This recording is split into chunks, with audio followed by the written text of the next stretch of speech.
Well, what is going on, everyone? Welcome back to Kitchen Table TCG. My name is Louie, and I hope you're having yourself a fantastic day. Today, we are going to be cracking open another loose box of Sorcery Contested Realm. Now, I'm not sure on boxes like this. I did get 3 boxes from the same individual. I'm not sure if you can even think that they're in the same case or not. There's really no way to tell, but it is interesting that in America, at least, you know what was in a loose booster box compared to a case due to the way that they shipped them all at Quartermaster Logistics. So kind of interesting. And we are opening up singles for my website over at GameGrove, GameGrove.gg,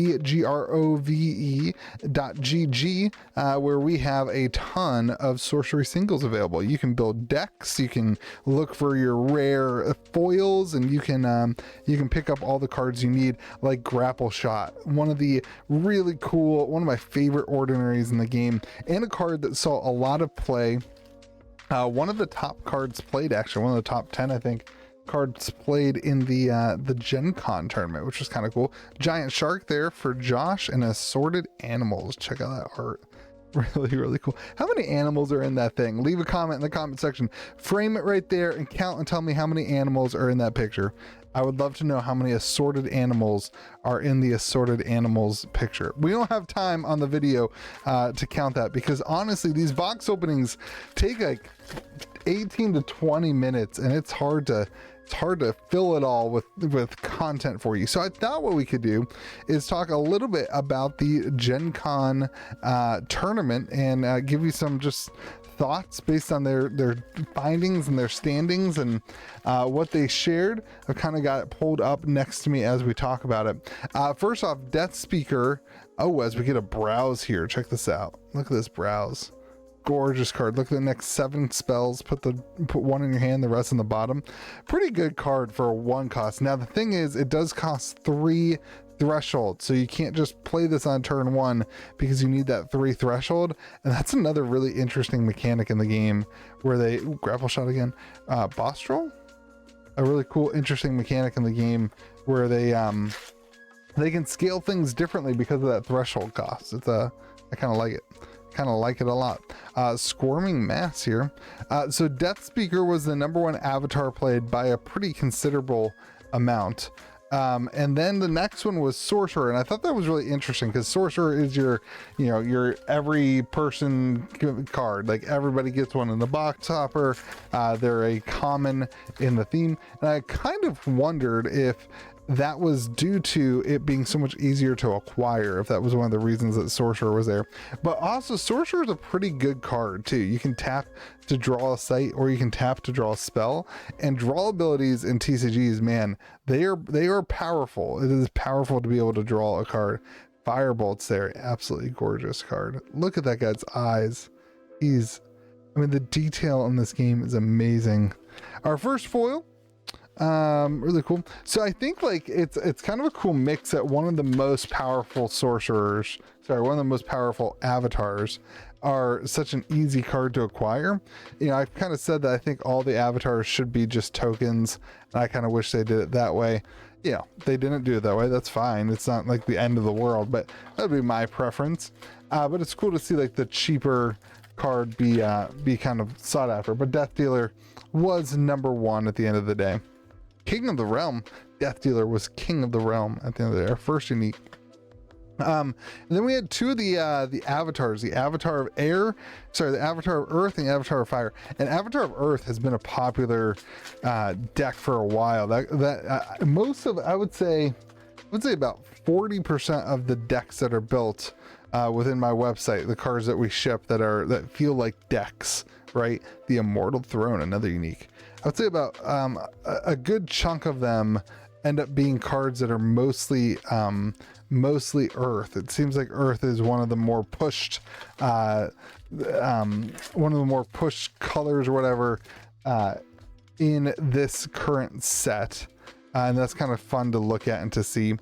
And then Pathfinder was the kind of the 4th one. So cool to see a bunch of different avatars and people trying to figure out. It is far too early in the game cycle to figure out a meta.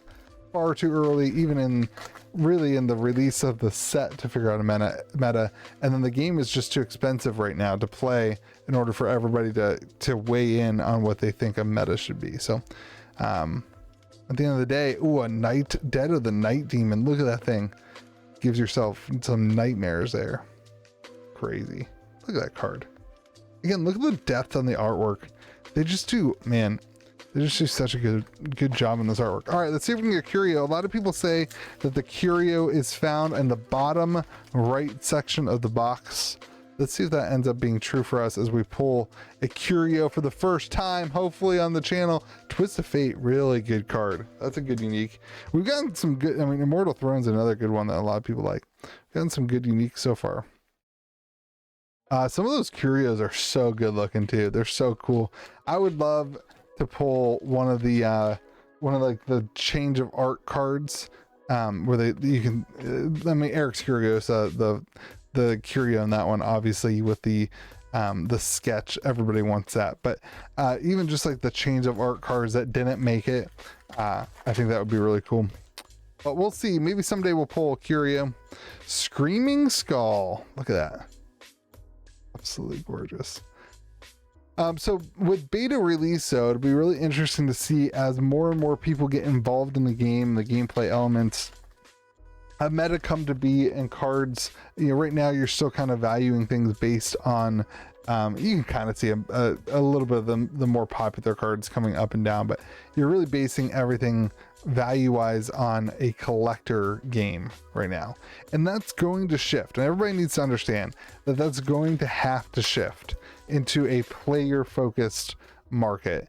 And when that happens, it is going to be so interesting to see what goes on with Sorcery in terms of the singles, and how people, oh, we got something cool. Oh, an Abundance. Wow, this is one of the fastest selling elites on the site. Each affected site provides 1 additional mana. There's a really cool enchanting deck that I think is running this Abundance going around, and that's a card that we constantly see sold out as an elite. Really cool one to get in foil. Look at that artwork. I know I like to move on pretty quickly. An elite aura of milk and honey. I like to move on pretty quickly because these box openings get long, and without the chat, I miss the chat, baby. I like having the chat to talk to and whatever, but these box openings get kind of long. But at this point, I'm terrified of opening boxes not on camera, because when we do hit the Curio, I want to make sure that it is shared with all of you who have been joining us along for this experience of opening almost, got to be close to the 80 box mark. I don't know. I have a stack of, look at, this is my stack of codes to type in on the dust codes. The dust codes, that's a whole, we could do a whole another video on dust codes. I can't wait till they tell us what dust codes do for us. Oh, smokestacks of knock. Leave a comment in the comment section on what you think dust codes will do. So a dust code, Clamor of Harpies here. This card's really, really good. On Genesis, so when it enters the battlefield, you teleport target weaker minion to the location, and then Clamor of Harpies strikes it. So cool. Violimp too. Let me know. So dust codes on the bottom of every booster box. There is a code that is, you know, a QR code that you have to scratch off. So you have to actually open the shrink wrap to get to it. And it has a code, and you get 100 dust on their website for each code. And what they have said is that eventually they will have things that you can redeem with dust. Oh, Bridge Troll. Yeah, not a cure. They have said they will have things that you can redeem with that dust. And so I'm curious to hear your perspective. What are some things that you anticipate you may be able to redeem for dust? I mean, there's very easy things like a promo card, right? Like how much dust does a promo card cost? Stuff like that. But what other things might they include on the website for you to redeem? I think that's a really fun conversation to have in the chat. The video. Blood Ravens, really cool artwork there, man.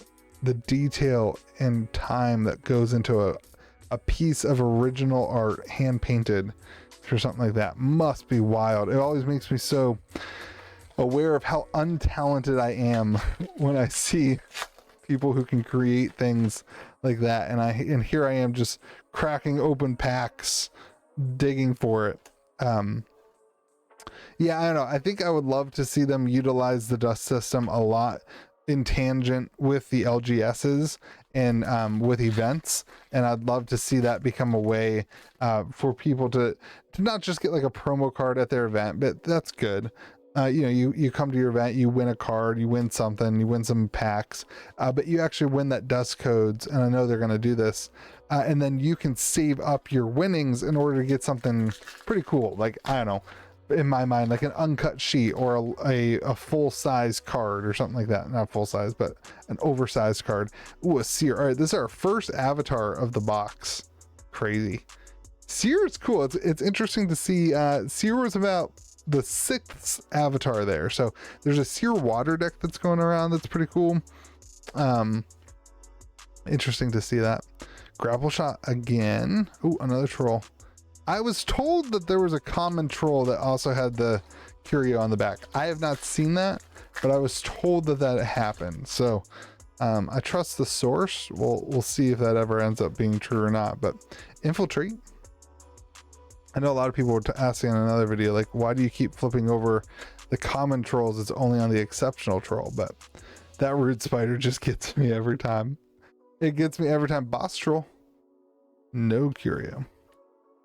All right, we are a third of the way, 2/3 of the way through the box, and no like significant foil hits. Smokestacks and Twist of Fate's pretty good. Oh, baby! You speak it into existence, everyone. The Death Dealer, Frank Frazetta. This art will be different in beta and will not feature a Frank Frazetta art piece, so a lot of people purchasing that card. It is also just a strong card. Holy moly.